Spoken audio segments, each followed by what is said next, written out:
युधिष्ठिर अपनी एक गलती के कारण कुछ समय नरक में भी बिताना पड़ता है। इस पूरे सफर में उनके साथ एक कुत्ता भी होता है। आइए अब विस्तार पूर्वक जानते हैं कि वो कुत्ता कौन था तथा पांडवों को स्वर्ग पहुंचने में किन किन कठिनाइयों का सामना करना पड़ा। नमस्कार दोस्तों, आपका स्वागत आपके अपने चैनल कनक आवाज में। महाभारत की कई कहानियां सुनी होंगी आपने। आज हम आपको पांडवों के युद्ध जीतने के बाद क्या हुआ और पांडवों में कौन ऐसा था जो बिना देह त्याग स्वर्ग गया था। इससे पहले आप हमारे चैनल को सब्सक्राइब जरूर करें ताकि आने वाली वीडियो का नोटिफिकेशन आप तक पहुंच सके। वीडियो को पूरा जरूर सुनें। राधे राधे। नगर के बाहर निकलते ही जब द्वारिका समुद्र में डूब गई तो यह दृश्य देखकर सभी को आश्चर्य हुआ। अर्जुन यदुवंश की स्त्रियों व द्वारकावासियों को लेकर तेजी से हस्तिनापुर की ओर चलने लगे। रास्ते में पंचनद देश में अर्जुन ने पड़ाव डाला। वहां रहने वाले लुटेरों ने जब देखा कि अर्जुन अकेले ही इतने बड़े जनसमुदाय को लेकर जा रहे हैं तो धन के लालच में आकर उन्होंने उन पर हमला कर दिया। अर्जुन ने लुटेरों को चेतावनी दी, लेकिन फिर वे नहीं माने और लूटपाट करने लगे। तब अर्जुन ने अपने दिव्य अस्त्र शस्त्रों का स्मरण किया, लेकिन उनकी स्मरण शक्ति लुप्त हो गई। अर्जुन ने देखा कि कुछ ही देर में उनकी तरकश के सभी बाण भी समाप्त हो गए। तब अर्जुन बिना शस्त्र से ही लुटेरों से युद्ध करने लगे, लेकिन देखते ही देखते लुटेरे बहुत सा धन और स्त्रियों को लेकर भाग गए। अस्त्रों का ज्ञान लुप्त हो गया, धनुष पर काबू नहीं चलता था, अक्षय बाण भी समाप्त हो गए। यह देखकर अर्जुन को बहुत दुख हुआ। जैसे तैसे अर्जुन यदुवंश की बची हुई स्त्रियों व बच्चों को लेकर कुरुक्षेत्र पहुंचे। यहाँ आकर अर्जुन ने वज्र, श्री कृष्ण का पोता, को इंद्रप्रस्थ का राजा बना दिया। रुक्मिणी, शैब्या, हेमवती तथा जामवंती आदि रानियां अग्नि में प्रवेश कर गईं, शेष वन में तपस्या के लिए चली गईं। बूढ़ों, बालकों व अन्य स्त्रियों को अर्जुन ने इंद्रप्रस्थ में रहने के लिए कहा। वज्र को इंद्रप्रस्थ का राजा बनाने के बाद अर्जुन महर्षि वेदव्यास के आश्रम पहुंचे। यहाँ आकर अर्जुन ने महर्षि वेदव्यास को बताया कि श्री कृष्ण, बलराम सहित सारे यदुवंशी समाप्त हो चुके हैं। तब महर्षि ने कहा कि यह सब इसी प्रकार होना था, इसलिए इसके लिए शोक नहीं करना चाहिए। तब अर्जुन ने ये भी बताया कि किस प्रकार साधारण लुटेरे उनके सामने यदुवंश की स्त्रियों को हर कर ले गए और वे कुछ भी न कर सके। अर्जुन की बात सुनकर महर्षि वेदव्यास ने कहा कि वे दिव्य अस्त्र जिस उद्देश्य से तुमने प्राप्त किए थे वह पूरा हो गया, अतः वे पुनः अपने स्थानों पर चले गए हैं। महर्षि ने अर्जुन से यह भी कहा कि तुम लोगों ने अपना कर्तव्य पूर्ण कर लिया है, अतः अब तुम्हारे परलोक गमन का समय आ गया है और यही तुम्हारे लिए श्रेष्ठ भी है। महर्षि वेदव्यास की बात सुनकर अर्जुन उनकी आज्ञा से हस्तिनापुर आए और उन्होंने पूरी बात महाराज युधिष्ठिर को बता दी। यदुवंशियों के नाश की बात जानकर युधिष्ठिर को बहुत दुख हुआ। महर्षि वेदव्यास की बात मानकर द्रौपदी सहित पांडवों ने राजपाट त्याग कर परलोक जाने का निश्चय किया। युधिष्ठिर ने युयुत्सु को बुलाकर उसे संपूर्ण राज्य की देखभाल का भार सौंप दिया और परीक्षित का राज्याभिषेक कर दिया। युधिष्ठिर ने सुभद्रा से कहा कि आज से परीक्षित हस्तिनापुर का तथा वज्र इंद्रप्रस्थ का राजा है, अतः तुम इन दोनों पर समान रूप से स्नेह रखना। इसके बाद पांडवों ने अपने मामा वसुदेव व श्री कृष्ण तथा बलराम आदि का विधिवत तर्पण व श्राद्ध किया। इसके बाद पांडवों व द्रौपदी ने साधुओं के वस्त्र धारण किए और स्वर्ग जाने के लिए निकल पड़े। पांडवों के साथ साथ एक कुत्ता भी चलने लगा। अनेक तीर्थों, नदियों व समुद्रों की यात्रा करते करते पांडव आगे बढ़े लगे। पांडव चलते चलते लाल सागर तक आ गए। अर्जुन ने लोभवश अपना गांडीव धनुष व अक्षय तरकशों का त्याग नहीं किया था। तभी वहां अग्निदेव उपस्थित हुए और उन्होंने अर्जुन से गांडीव धनुष और अक्षय तरकशों का त्याग करने के लिए कहा। अर्जुन ने ऐसा ही किया। पांडवों ने पृथ्वी की परिक्रमा पूरी करने की इच्छा से उत्तर दिशा की ओर यात्रा की। यात्रा करते करते पांडव हिमालय तक पहुंच गए। हिमालय लांघ कर पांडव आगे बढ़े तो उन्हें बालू का समुद्र दिखाई पड़ा। इसके बाद उन्होंने सुमेरु पर्वत के दर्शन किए। पांचों पांडव, द्रौपदी तथा वह कुत्ता तेजी से आगे चलने लगे। तभी द्रौपदी लड़खड़ाकर गिर पड़ी। द्रौपदी को गिरा देख भीम ने युधिष्ठिर से कहा कि द्रौपदी ने कभी कोई पाप नहीं किया, तो फिर क्या कारण है कि वह नीचे गिर पड़ी। युधिष्ठिर ने कहा कि द्रौपदी हम सभी में अर्जुन को अधिक प्रेम करती थी, इसलिए उसके साथ ऐसा हुआ है। ऐसा कहकर युधिष्ठिर द्रौपदी को देखे बिना ही आगे बढ़ गए। थोड़ी देर बाद सहदेव भी गिर पड़े।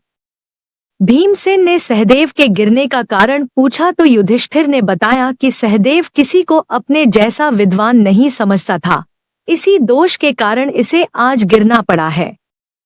कुछ देर बाद नकुल भी गिर पड़े। भीम के पूछने पर युधिष्ठिर ने बताया कि नकुल को अपने रूप पर बहुत अभिमान था, इसलिए आज इसकी यह गति हुई है। थोड़ी देर बाद अर्जुन भी गिर पड़े। युधिष्ठिर ने भीमसेन को बताया कि अर्जुन को अपने पराक्रम पर अभिमान था। अर्जुन ने कहा था कि मैं एक ही दिन में शत्रुओं का नाश कर दूंगा, लेकिन ऐसा कर नहीं पाए। अपने अभिमान के कारण ही अर्जुन की आज यह हालत हुई है। ऐसा कहकर युधिष्ठिर आगे बढ़ गए। थोड़ी आगे चलने पर भीम भी गिर गए।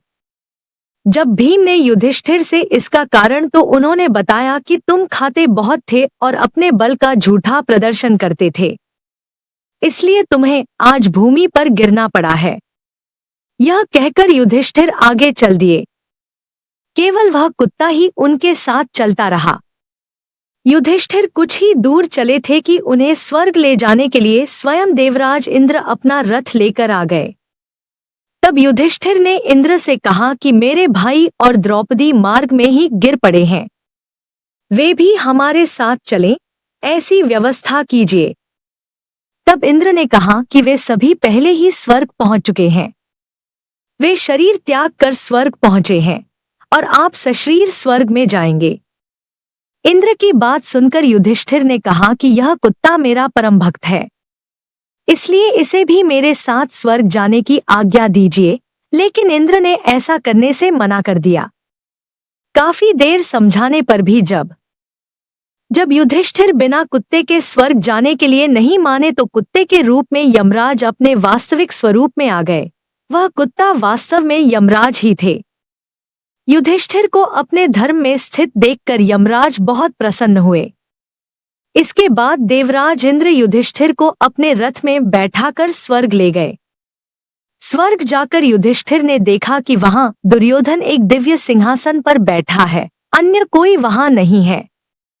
यह देखकर युधिष्ठिर ने देवताओं से कहा कि मेरे भाई तथा द्रौपदी जिस लोक में गए हैं, मैं भी उसी लोक में जाना चाहता हूं। मुझे उनसे अधिक उत्तम लोक की कामना नहीं है।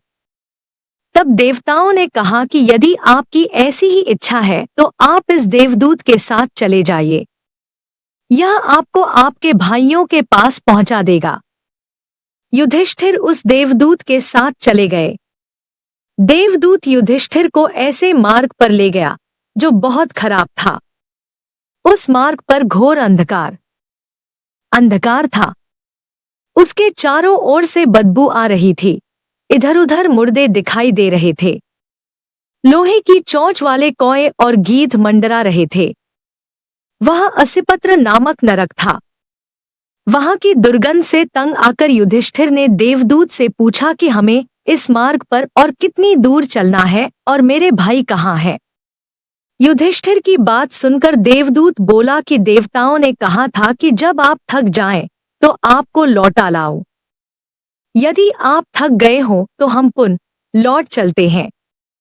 युधिष्ठिर ने ऐसा ही करने का निश्चय किया। जब युधिष्ठिर वापस लौटने लगे तो उन्हें दुखी लोगों की आवाज सुनाई दी। वे युधिष्ठिर से कुछ देर वहीं रुकने के लिए कह रहे थे। युधिष्ठिर ने जब उनसे उनका परिचय पूछा तो उन्होंने कर्ण, भीम, अर्जुन, नकुल, सहदेव व द्रौपदी के रूप में अपना परिचय दिया। तब युधिष्ठिर ने उस देवदूत से कहा कि तुम पुनः देवताओं के पास लौट जाओ। मेरे यहाँ रहने से यदि मेरे भाइयों को सुख मिलता है तो मैं इस दुर्गम स्थान पर ही रहूंगा। देवदूत ने यह बात जाकर देवराज इंद्र को बता दी। युधिष्ठिर को उस स्थान पर अभी कुछ ही समय बीता था कि सभी देवता वहां आ गए। देवताओं के आते ही वहां सुगंधित हवा चलने लगी, मार्ग पर प्रकाश छा गया।